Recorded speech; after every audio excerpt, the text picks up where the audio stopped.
Gandang araw mga kaibigan. Bigyan natin ng reaction opinion itong post ng News 5. Pahayag ito ni Secretary Junvic Rimulya tungkol kay General Bantag kung saan siya nagtatago. Okay. Nasa Cordillera Region. Hindi pa nakakalabas ng bansa at nagtatago umano sa Cordillera Region si dating Bureau of Corrections Chief Gerald Bantag, ayon kay Department of Interior and Local Government Secretary Junvic Rimulya. Sabi niya, nandoon yung tracker teams namin ngayon. Pero, ito yung nakakatawa. Pero dapat maintindihan nyo, mahirap ang Cordillera Region. Bundok yan. Bago mo mapasok yan, may cover of trees. So, di natin pwedeng lagyan ng drone. Ay nako. Secretary Junvic, kailan ba kayo huling pumasyal sa Cordillera Region? Yes, totoo. Bundok-bundok yon. Kailan? Kung may trees man, kakaunti na lang.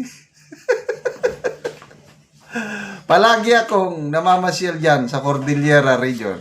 Ang sarap masyal kami sa Sagada. Wow, ang ganda ng Sagada.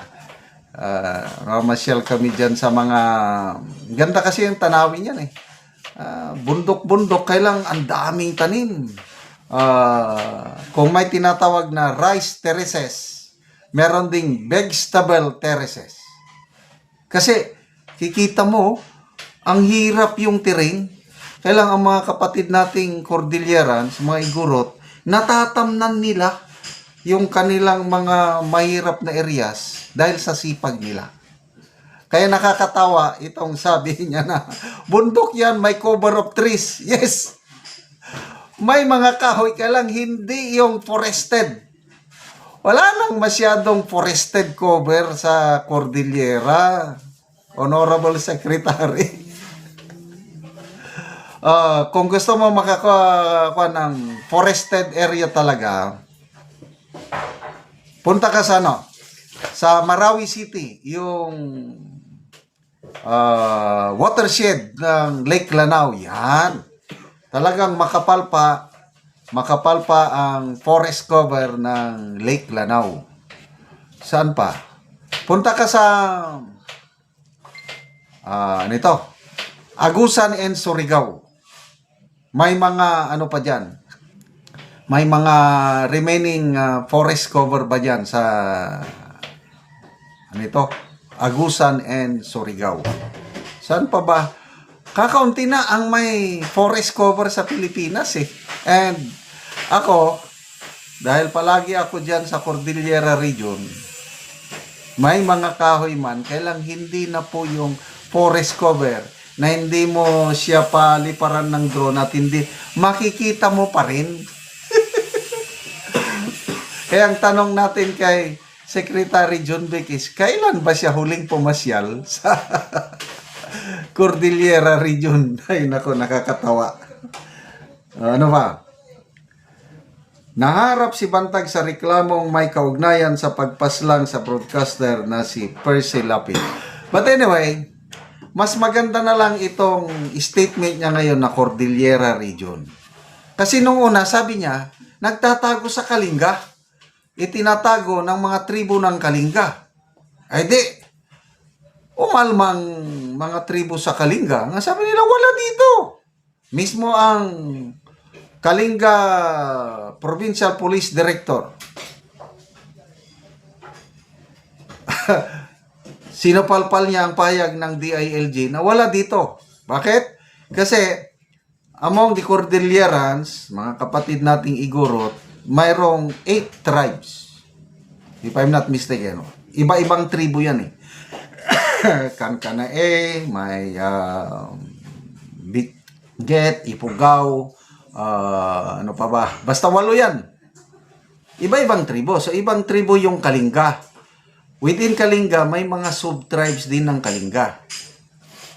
Si General Bantag, ang kanyang tribo, Mistiso, Ifugao, and Benguet. Yan ang kanyang tribo. Kaya, sabi ng mga taga-Kalinga, wala dito. Dahil hindi namin siya katribo, yung specific tribo.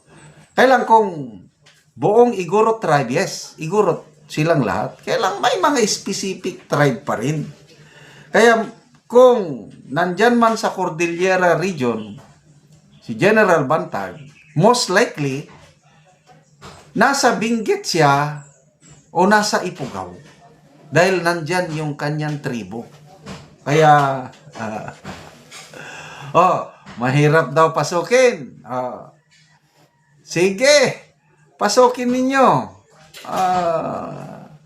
Kasi palaging tinatanong yan ng media na hanggang ngayon, walang magawa ang administrasyong ito sa dami ng mga hinahanap nila na tawag nating fugitive. Wala silang magawa. Actually, dalawa silang Igorot general. Si Brigadier General Domingo, yung inakusahan nila na nasasangkot sa illegal na pulburon. Na to me, personal opinion ko lang ito, naniniwala ako na si General Bantag and General Domingo ay hindi nasasangkot sa charges na sinasabi nila. Opinion ko lang ito. Kaya lang bahala ang korte na mag-prove kung meron nga o wala. So, bakit hanggang ngayon hindi nila mahanap-hanap? Ay kasi people support. Ano yan? 2 million ba ang patong sa ulo ni General Bantag? Ngayon, walang kumakagat sa 2 million. So, walang makapagsabi kung nasaan sila. Kasi ang people support, I believe, nandito sa dalawang Igorot General. Atong Ang, 10 million. Kailang, nasaan si Atong Ang? Wala rin. Hindi nila mahanap. May report, unverified report, sinasabi na si Atong Ang nakalabas na daw sa bansa dahil marami siyang international connections.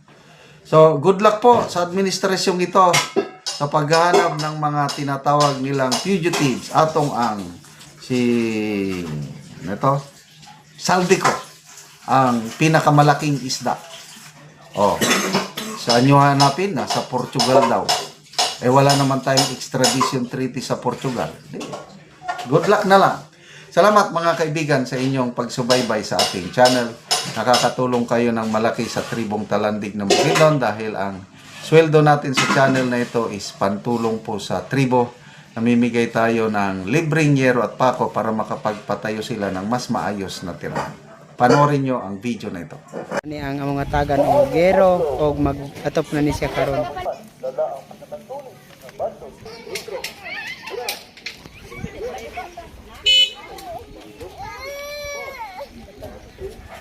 Ano yung punsin?